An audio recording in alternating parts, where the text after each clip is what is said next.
করে, they are known as ব্রহ্মকুমারীজ।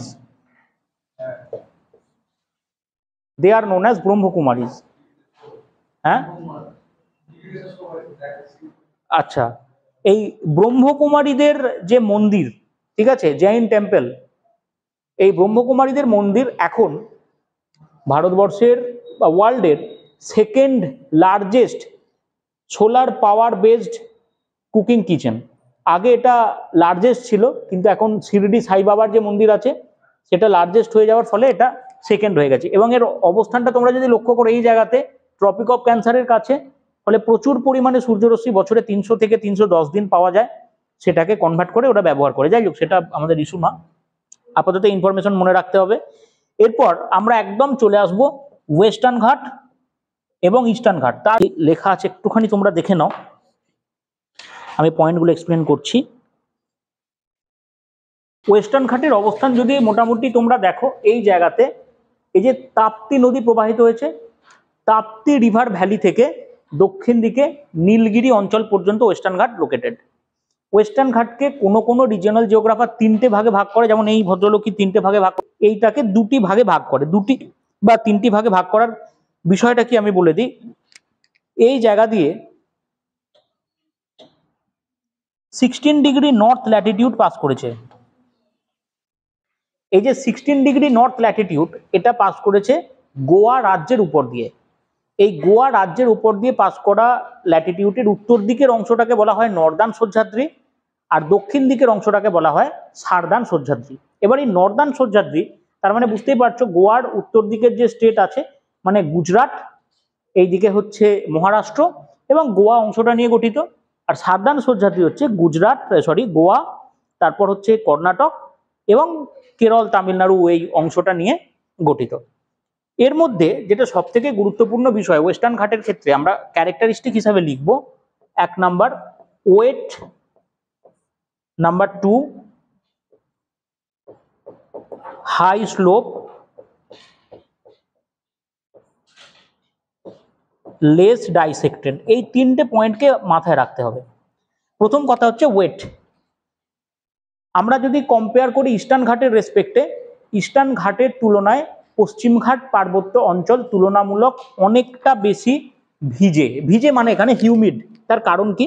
তার কারণ হচ্ছে এই ইস্টার্ন ঘাটের তুলনায় ওয়েস্টার্ন ঘাটে যখন ভারতবর্ষে মৌসুমি বায়ুর প্রবেশ ঘটে, এই মৌসুমি বায়ুর যে আরব সাগরীয় শাখা, যেটা তোমরা দেখবে ঠিক এই রকম ভাবে এন্ট্রি নেয়, পশ্চিম ঘাট পার্বত্য অঞ্চলের পশ্চিম দিকে ধাক্কা দেয়, জলীয় বাষ্প সমন্বিত বায়ু আপলিফটেড হয়, ওরোগ্রাফিক রেনফল বা শৈলোৎক্ষেপ বৃষ্টিপাত আমরা যেটাকে বলি, এই জায়গাতে ব্যাপক পরিমাণে হয়। এবং তার প্রমাণ হিসাবে তোমরা কেরলকে পাবে, কেরলে সব থেকে বেশি বৃষ্টিপাত হয়। ফলে এন্টায়ার ওয়েস্টার্ন ঘাটে আমরা হিউমিডিটি বেশি পাচ্ছি। তার প্রমাণ কি? হিউমিডিটি বেশি পাচ্ছি বলে আমাদের ভারতবর্ষের যে চিরসবুজ অরণ্য দেখা যায়, যে চিরসবুজ অরণ্য ভারতবর্ষের খুব কম জায়গাতে দেখা যায়, তার একটা স্পেশাল ব্রাঞ্চ মানে অংশ, গুরুত্বপূর্ণ অংশ আমরা পশ্চিমঘাট পার্বত্য অঞ্চলে পাই।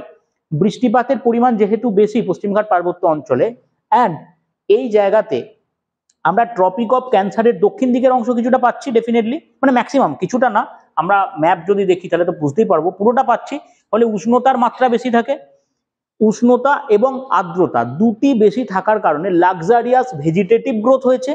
লাইকওয়াইজ এই জায়গাতে ফনা প্ল্যান্টের সাথে সাথে যে প্রাণীদের অস্তিত্বের বিকাশ খুব ভালোভাবে হয়েছে, যে কারণে আমাদের ভারতবর্ষে 4টে ইকোলজিক্যাল হটস্পট দেখা যায়, তার একটা এই জায়গাতে অবস্থিত। আর একটা এক্সাম্পল সাইলেন্ট ভ্যালি, কেরলের যে সাইলেন্ট ভ্যালি, সেই সাইলেন্ট ভ্যালিও কিন্তু এই পশ্চিমঘাট পার্বত্য অঞ্চলের রিজিয়নে অবস্থিত। সো পশ্চিমঘাট পার্বত্য অঞ্চলের ক্ষেত্রে হিউমিডিটির রেসপেক্টে আমরা এই কথাগুলো বলতে পারি। নাম্বার 2 আমি যেটা বলবো, হয়তো এখানে লিখিনি, মিস করে গেছি, সেটাও লিখে নিও। High slope. পশ্চিমঘাট পার্বত্য অঞ্চলের ঢাল মানে স্টিপনেস, উচ্চতা যেমন তেমন স্টিপনেস তুলনামূলক পূর্বঘাটের থেকে অনেকটা বেশি। তার কারণ কি? তার কারণ হচ্ছে পশ্চিমঘাট পার্বত্য অঞ্চল দিয়ে আমরা যদি দেখি, নাম্বার অফ রিভার্স যেটা কেটে ফ্লো করেছে সংখ্যা কম, যাও আছে তাও কিছুটা আছে উত্তর দিকে, নর্মদা আর তাপ্তি। মোটামুটি এই জায়গাটা যদি আমরা দেখি, দক্ষিণ দিকে তোমরা দেখতে পাবে না যে কোনো মেজর রিভার ফ্লো করেছে যেটা পশ্চিমঘাট পার্বত্য অঞ্চলকে ক্রস করেছে, আর ক্রস করার অর্থই হচ্ছে তাকে ক্ষয় করবে। তুমি পূর্ব দিকে চলে যাও, পূর্ব দিকের ক্ষেত্রে এটা দেখতে পাবে মেজর নদী মহানদী, গোদাবরী, কৃষ্ণা, কাবেরী, ভাইগাই, পেন্নার যত নদী আছে সব ক্রস করেছে।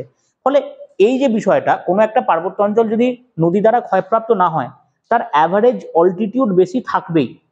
ইউপিএসসিতে একটা প্রশ্ন জিজ্ঞাসা করেছিল, স্টেটমেন্ট বেসড কোয়েশ্চেন অবশ্যই, যে এই পশ্চিমঘাট পার্বত্য অঞ্চল উত্তর দিক থেকে দক্ষিণ দিকে ক্রমশ কম উচ্চতা যুক্ত।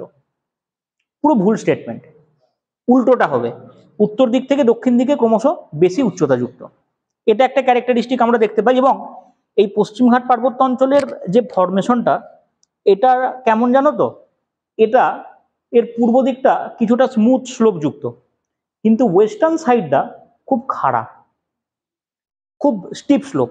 এর প্রভাবে কি হয়, এই অঞ্চল দিয়ে যে নদী প্রবাহিত হয়েছে, যেমন হচ্ছে নর্মদা নদী, এই নর্মদা নদী হঠাৎ করে বঙ্গোপসাগরে গিয়ে পড়ে গেছে, মানে অত্যন্ত দ্রুত গতিতে বঙ্গোপসাগরে গিয়ে পতিত হয়েছে। ফলে এই নর্মদা নদী যে ক্ষয় করেছে, উপাদানগুলোকে সঞ্চয় করার সময় বেশি পায়নি, যে কারণে তোমরা দেখবে রিভার সিস্টেমে আমরা পড়বো আজকে পরের ক্লাসেই, যে এই জন্যই নর্মদা নদীতে আমরা বদ্বীপও দেখতে পাই না। নর্মদা নদীর বদ্বীপ তৈরি না হওয়ার পিছনে অন্যতম একটা কারণ হচ্ছে ওয়েস্টার্ন ঘাটের স্টিফনেস। এটা গেল। তারপর হচ্ছে লেস ডাইসেক্টেড, অলরেডি আমি এটা আলোচনা করলাম। আর একটা হচ্ছে কন্টিনিউটি বেশি থ্রু আউট দ্য রেঞ্জ। তুমি দেখবে ওয়েস্টার্ন ঘাট কিন্তু খুব একটা বেশি কোনো জায়গায় বিচ্ছিন্ন হয়নি। তোমাদের কাছে যদি ম্যাপ থাকে দেখো, পশ্চিমঘাট পার্বত্য অঞ্চলের তুলনায় পূর্বঘাট পার্বত্য অঞ্চল কিন্তু কেটে কেটে আঁকা আছে ম্যাপে। তার কারণ কি, ওই জায়গাগুলো দিয়ে নদী প্রবাহিত হয়ে গেছে, যেটা এখানে পোট্রে হচ্ছে। ক্লিয়ার প্রত্যেকের কাছে? এই কিছু ক্যারেক্টারিস্টিক আমরা ওয়েস্টার্ন ঘাটের ক্ষেত্রে দেখতে পাই। এর কোনটা বলো? 3 নম্বরটা, লেস ডাইসেক্টেড। ডাইসেকশন মানে কি, যে ক্ষয় কম হয়েছে, নদী দ্বারা ক্ষয় এই জায়গাটার কম হয়েছে। সেটা আমি উপরের পয়েন্টটাতেই বললাম যে হাই স্লোপ কেন আছে, ঠিক। এবং তার প্রভাবে দেখো, পশ্চিমঘাট পার্বত্য অঞ্চলের পশ্চিম দিকে আমরা যে পশ্চিমের উপকূলীয় সমভূমি দেখতে পাই, এই উপকূলীয় সমভূমির সঞ্চয়ও কিন্তু ভালো নয়। কারণ পার্বত্য অঞ্চল যেহেতু ক্ষয় হয়নি, তাই উপকূলের সমভূমি অঞ্চলের সঞ্চয়ের মেটেরিয়াল কোথা থেকে পাবে, যেটা পূর্ব দিকে কিন্তু মেটেরিয়াল অনেকটা বেশি পরিমাণে অ্যাভেলেবেল আছে, ঠিক। এই পশ্চিমঘাট পার্বত্য অঞ্চলকে আমরা যদি দুটো ভাগে ভাগ করি, উত্তর দিকে একটা অংশ আর দক্ষিণ দিকে একটা অংশ পাবো। উত্তর দিকে আমরা মহারাষ্ট্র রাজ্যের অবস্থা দেখতে পাই, এবং এখানে বোধহয় 3টে ভাগ করা আছে। দেখো 3টে আছে না এখানে? এই যে এই অংশটা, উত্তর দিকের অংশ হচ্ছে কলসুবাই। উত্তর দিকের সর্বোচ্চ অংশ হচ্ছে কলসুবাই, প্রায় 1650 মিটার যার উচ্চতা। এবং দক্ষিণ দিকে আমরা পাবো আনাইমুদি, এই আনামালাই হিল অঞ্চলে, যার উচ্চতা হচ্ছে প্রায় 2696 বা 2690 মিটার। এই জায়গা থেকে মনে রাখতে হবে দক্ষিণ ভারতের সর্বোচ্চ শৃঙ্গ কোনটা, এটা থেকে প্রশ্ন জিজ্ঞাসা করে, মানে করবে কি। এরপর আমরা যদি পূর্বঘাটে যাই, অলরেডি আমি ক্যারেক্টারিস্টিক গুলো বললাম, পূর্বঘাট এবং পশ্চিমঘাট মিলিয়ে একটা প্রশ্ন জিজ্ঞাসা করে যে, আচ্ছা তার আগে পশ্চিমঘাটের আমি পাসগুলো ভুলে যাচ্ছিলাম, পাসগুলো বলি। পশ্চিমঘাট অঞ্চলে আমরা কিছু পাস পাবো, যেমন থলঘাট। এই যে থলঘাট পাস মহারাষ্ট্রে অবস্থিত, মুম্বাই এবং মুম্বাইয়ের পার্শ্ববর্তী একটি জায়গা হচ্ছে নাসিক। মুম্বাই এবং নাসিকের মধ্যে কানেক্টিভিটি বজায় রেখেছে, এটা হচ্ছে থলঘাট পাস। তারপর দক্ষিণ দিকে যদি আমরা আসি, থলঘাটের পর আমরা পাবো ভোরঘাট পাস।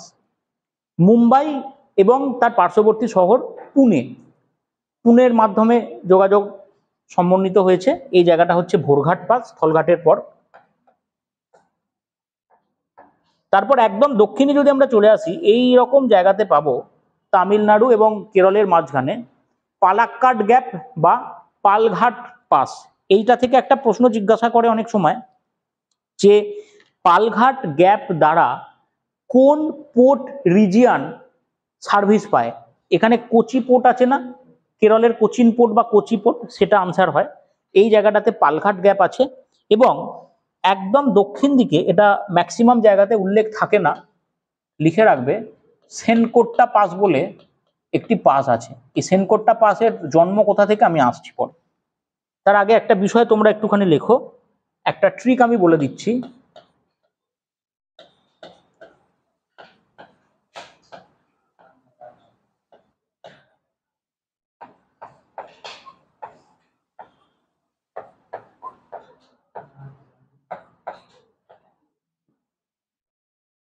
ইস্টার্ন ঘাট ওয়েস্টার্ন ঘাট মিলিয়ে এই একটা ওরিয়েন্টেশন তোমাদের দেবেই।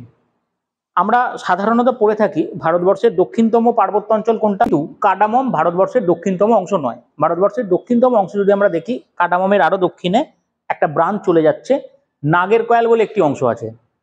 এই যে নাগ লিখেছি আমি, এটা লেখা হয়ে গেছে প্রত্যেকের। প্রথমে লেখো এনে, নাল্লামালা, নাল্লামালা, এনে হাইফেন দিয়ে লেখো নাল্লামালা।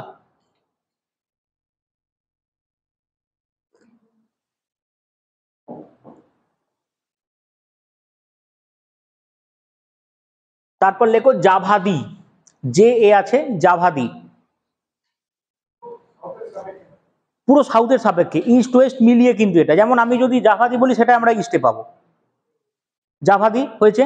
তারপর লেখো Nilgiri,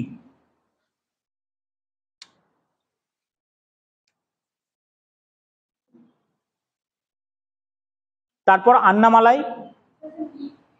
NI Nilgiri,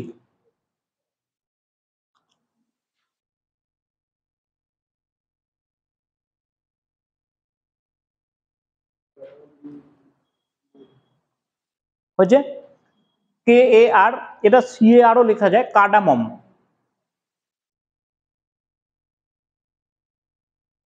C A R D A M O M, বা কে দিয়েও লেখা যায় কাডামম।